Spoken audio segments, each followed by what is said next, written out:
wabarakatuh. Perkenalkan, nama saya Muhammad Farah Hamid dari Universitas Kiai Haji Abdurrahman Wahid, program studi Hukum Tata Negara.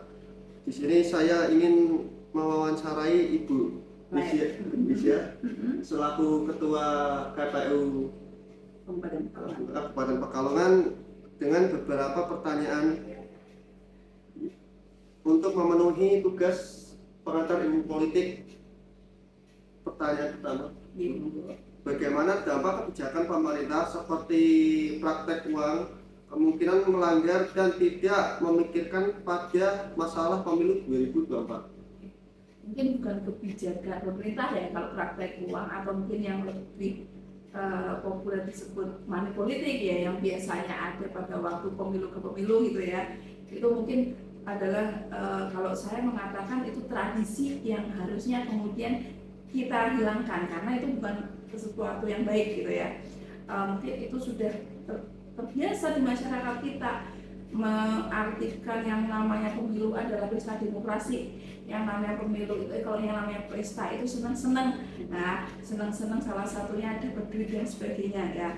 Nah, mungkin saya sedikit memberikan gambaran bahwa awalnya itu untuk yang namanya money politik itu pengganti tidak berangkatnya mereka ketika kerja ya.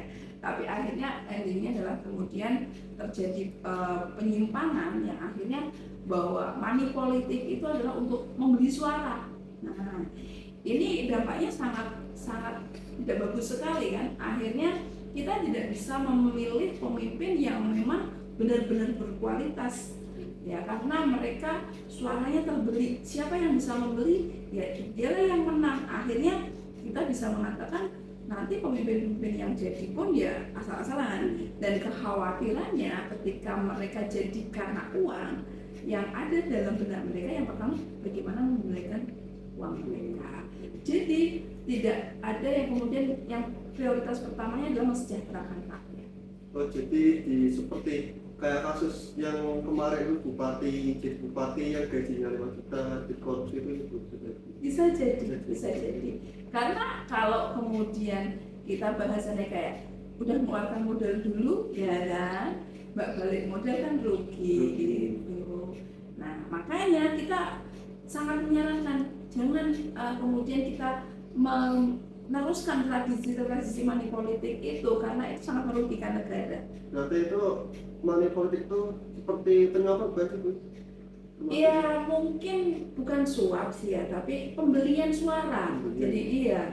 Jadi kan kalau suap itu lebih pada kebijakan, cuma nanti seseorang yang punya kebijakan dia memberikan kebijakan yang ini dengan mudah diiming-imingi uang. Nah, kalau ini ya mungkin sedikit agak sama ya. Kalau money politik ini kan kemudian rakyat yang punya suara yang kemudian menentukan kedaulatan rakyat ini karena diiming-imingi uang ya, hampir sama sebenarnya ya, kayak suap kayak gitu ya.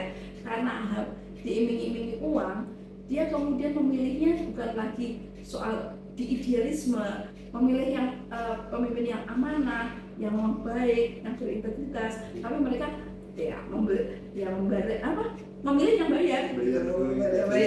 Padahal yang bayar ini belum tentu orangnya amanah mungkin, atau orangnya itu kemudian mereka benar-benar memikirkan rakyat ke depan, karena yang mereka pasti pikirkan ya uang saya sudah keluar duit ya itu kan. Makanya jangan salahkan pemimpin kita kalau kemudian mereka juga ya yang ada beramai-ramai korupsi, karena mereka pengen mengembalikan uangnya dulu, modalnya dulu.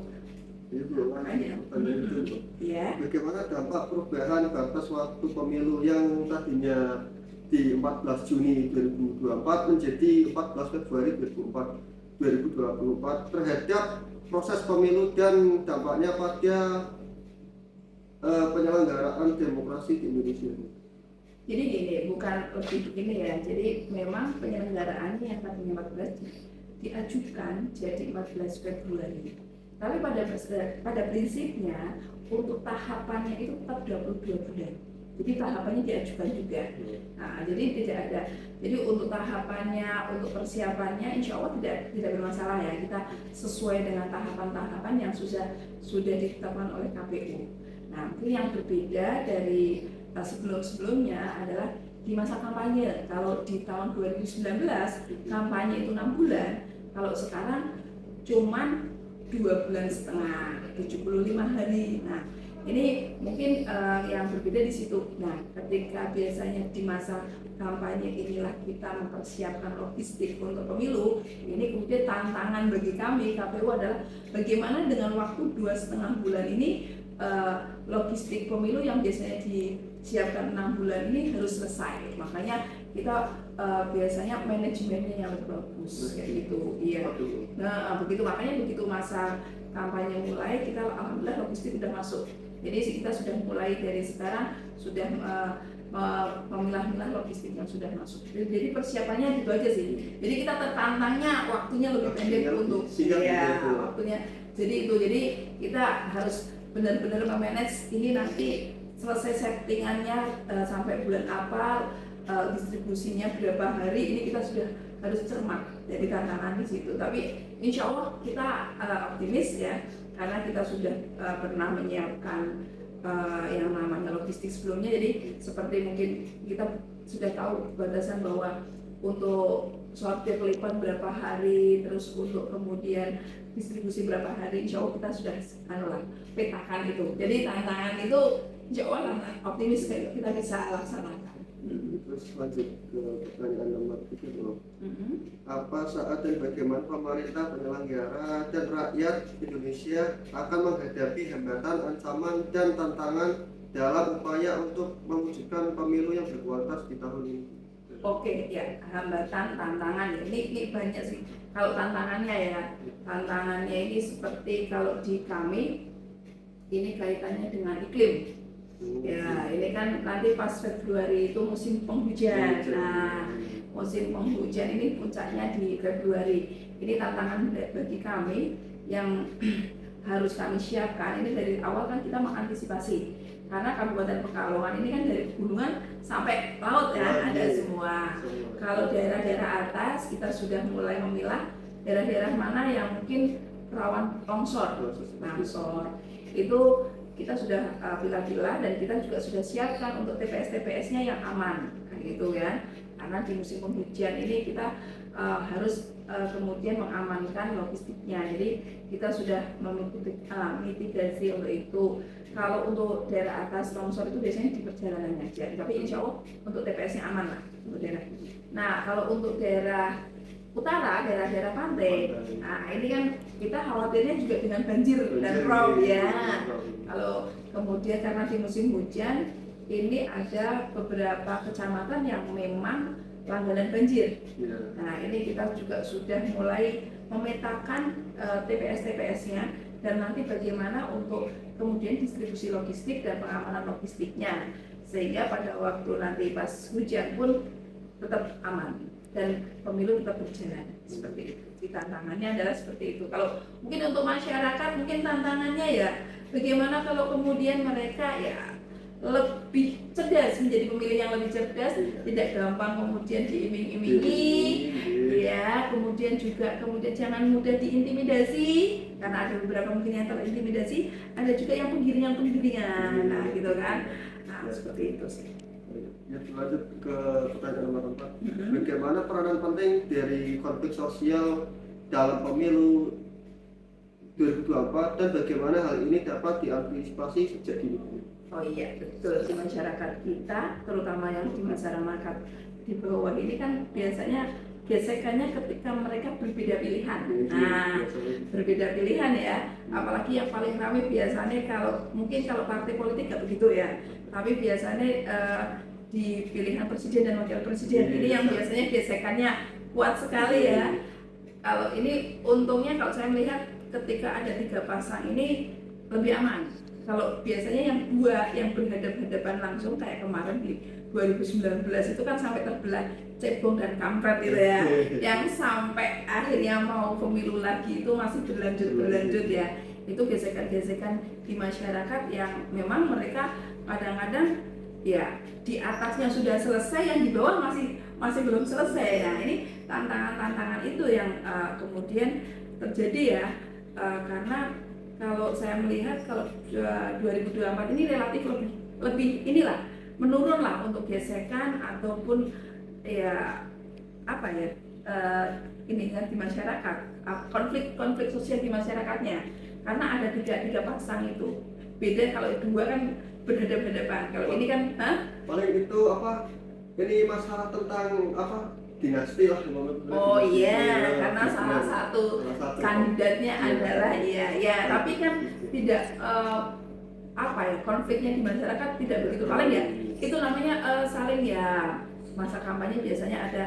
Nah yang hati-hati adalah tentang black campaign atau kampanye hitam, menjelek-jelekan, itu yang kemudian tidak diperbolehkan oleh KPU, bahwa dalam kampanye itu yang diperbolehkan hanya menyampaikan visi, misi, dan citra dirinya gitu ya. Nah terus yang tidak boleh kan black campaign, saling menjelekkan pasangan lain ataupun partai lain. Terus kemudian hoax, berita bohong. Nah ini yang kemudian masyarakat yang harus kemudian lebih jeli. Kadang-kadang apa-apa yang ada di medsos diterima aja, padahal kebenarannya belum tentu. Habis itu dapat langsung share. Nah ini kalian sebagai ya pemilih yang cerdas ini, ketika mendapatkan share-sharean yang kayak gitu, dilihat lagi benar apa enggak sih beritanya kayak gitu. Ini termasuk hoax bukan, bohong bukan, ini black campaign atau bukan. Nah ini yang kemudian kita harus cerdas memilah dan memilih tentang informasi-informasi yang diterima, apalagi kalau di medsos ini kan luar biasa. Ya, tantangannya di situ. Jadi butuh kecerdasan masyarakat dalam menerima dan memilih untuk berita-berita, informasi. Ibu, yang ini yang terakhir, pertanyaan terakhir. Ya. Apa yang dilakukan jika seseorang terpilih sebagai anggota atau ketua PPS pemilu 2024? Oke. Apa yang harus dilakukan? Satu, dia harus menjaga netralitas, ya kan? Penyelenggara itu harus netral, ya kan? Dia tetap boleh mempunyai hak suara, tapi dia tidak kemudian tidak boleh memperlihatkan kecenderungannya. Jadi dia harus menampakkan dari perkataan, perbuatannya bahwa dia harus netral sebagai penyelenggara. Betul. Kalaupun semua seumpama kedekatannya harus sama antara partai satu dengan partai yang lain, sama-sama kalau akrab semua dengan kedekatan yang sama, ataupun atau perlakuannya ketika KPU sebagai lembaga pelayanan itu melayani dengan yang sama juga. Kalau dengan yang si A baik, si B baik, si C baik, si D baik, semua harus sama. Itu yang netral itu seperti itu. Itu satu. Terus yang kedua adalah berintegritas. Berintegritas, jujur, mereka dapat dipercaya amanah. Karena ini nanti yang menentukan bahwa pemilu kita itu sukses tanpa ekses dan bermartabat, ya. Ketika penyelenggaranya semuanya berintegritas, mereka tidak gampang tergoda atau bahkan mau menggoda-goda gitu ya. Jadi mereka harus berintegritas, bahwa mereka harus menjalankan amanah itu sesuai dengan aturan ataupun peraturan undang-undang yang ada. Gitu. Oh iya. Ya, sudah. Oke, terima kasih Bu karena sudah meluangkan waktu dan sudah mengizinkan untuk mewawancara ini. Jadi kami. Wassalamualaikum warahmatullahi wabarakatuh.